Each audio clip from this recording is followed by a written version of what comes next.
Well, up until this point, it might not make any sense, but I promise you, it will. Now this video is all about heavy metal. And what is heavy metal? Well, distortion. Now today that sweet sound is made either electronically or even digitally in post-production. But originally, it was very analog. Now it was even discovered by accident. Someone broke the speaker cone of their guitar amp and they liked the sound. And then people started mimicking it by just breaking their guitar amplifiers. So that's what I'm doing today. I'm going back to the roots. I'm gonna make a guitar amplifier with a very analog sort of distortion. So why don't you just kick the speaker of your Marshall amp and be done with it? And that's a valid point. But that wouldn't make a very long video. And I've got something special planned.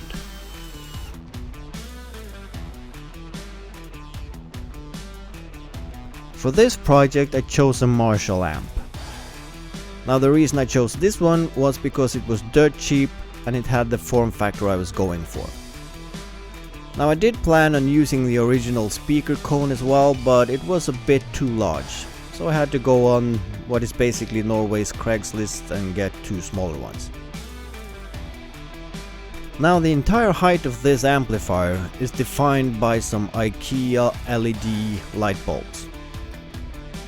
The thought behind that was to try and mimic the look of a vacuum tube amplifier. That did pose some issues though, but we'll get back to that later. I'm guessing you're just as shocked as I was when I learned that they don't actually make light bulb holders for this kind of application. Which made me have to make something on my own.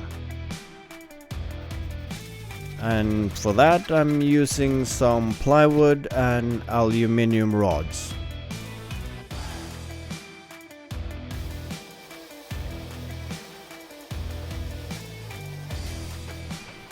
Fun fact, this is one of the few projects where I didn't have to run off to the hardware store every 5 minutes to get the hardware I needed. So I'm guessing the hoarding starts to pay off. And after finishing up making all the parts for the light bulb assembly, it's time for some test fitting. I don't think the insurance company would approve of dissecting some IKEA light bulbs to make this assembly. But hey, what they don't know won't kill them. Because what I needed to do here, I needed to remove the bottom part of the light bulb, the screw fixture. Now this being a LED light bulb, it's made in such a way that it's a lot of electronics down in the base. So that's not under vacuum. So you can break the tip off to access the electronics to solder on some wires without breaking the vacuum seal of the bulb itself, which is very nice.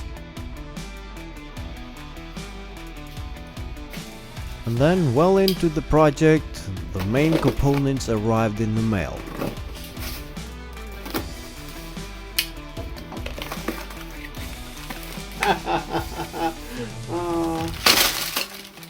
What have you done? What have you done indeed?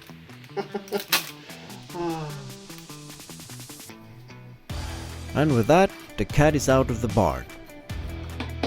The distortion of this amplifier is gonna be made by an array of Kazoos. And that means I had to make this middle plate. This plate is gonna hold the light bulb assembly, it's gonna hold the two speakers, and most importantly, it's gonna hold the array of Kazoos.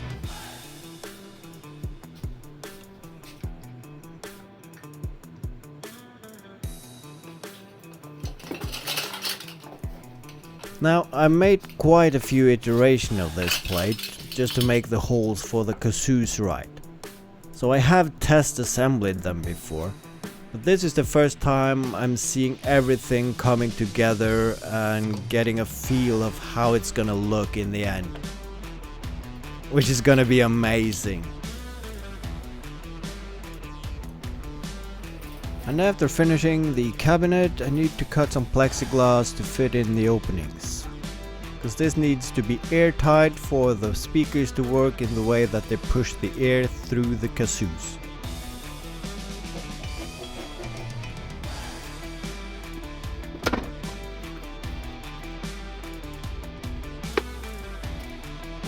Now I'm trying my best here to make everything as close to press fit as possible, because I don't want to glue anything, at least not until the very end.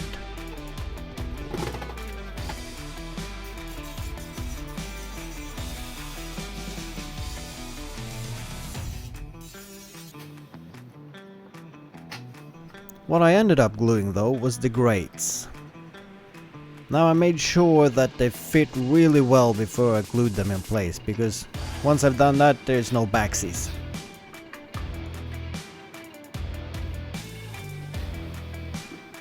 And then all of a sudden, it started to look like an amplifier. And to celebrate that, I had a cup of tea.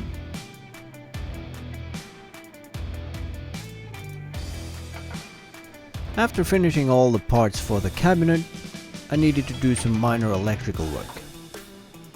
Turns out the transformer is getting in the way of the light bulb assembly, so I need to move it 15 to 20 millimeters to the back.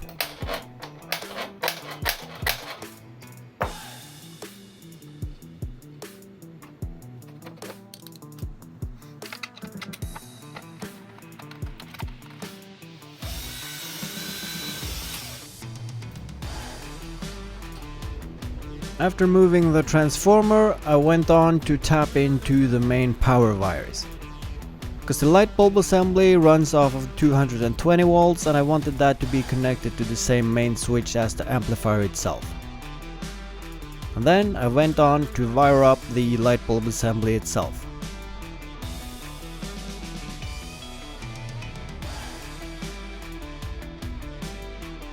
What you see here is what I call the baffle plate. It's basically a plate with a recess in it that will make the air from the front side of the speakers to go directly through the Kazoos, because I don't want to lose any energy by compressing a lot of air inside the amplifier. And then it was the dreaded paint job. Now this time I went for black. Now you would be excused if you thought I was going for red. And I did think about that for a while. I thought maybe the red color with the silver and gold colors of the amplifier and Kazoos would give like an Iron Man aesthetics. But no, it didn't. So I went with black, because that's a proven color combination on Marshall amplifiers. Now that did make me regret getting the silver Kazoos, because I really should have gone for the golden ones. But I can't really get myself to buying 13 new golden Kazoos, because that would leave me left with 13 silver ones, and what the hell am I gonna do with those? Now this was a really nice project, and it really didn't have a lot of electrical work. Oh, I forgot about the light bulb assembly. But other than that, I didn't have to do much to the amplifier itself. I needed to move the transformer, and since I went from one speaker to two speakers, I needed to put a couple of resistors in series with the new speakers, because I couldn't find any information whether this amplifier would handle a 4 ohm or a 16 ohm load. So just to be on the safe side, I brought everything back to 8 ohm as is stated on the back of the amplifier. And as a last touch before the final assembly, I made a nameplate.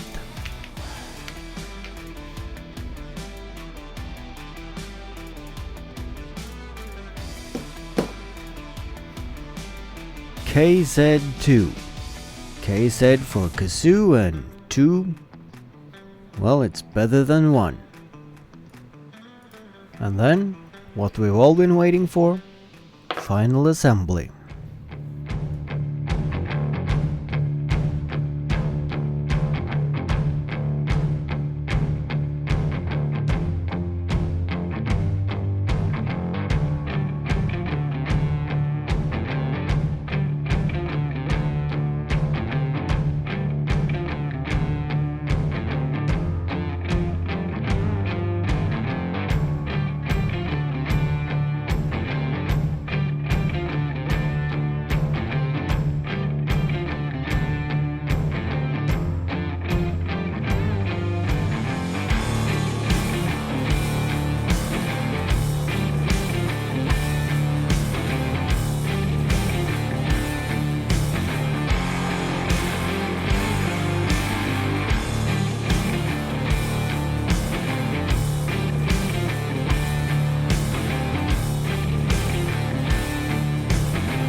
Oh, this is so dumb.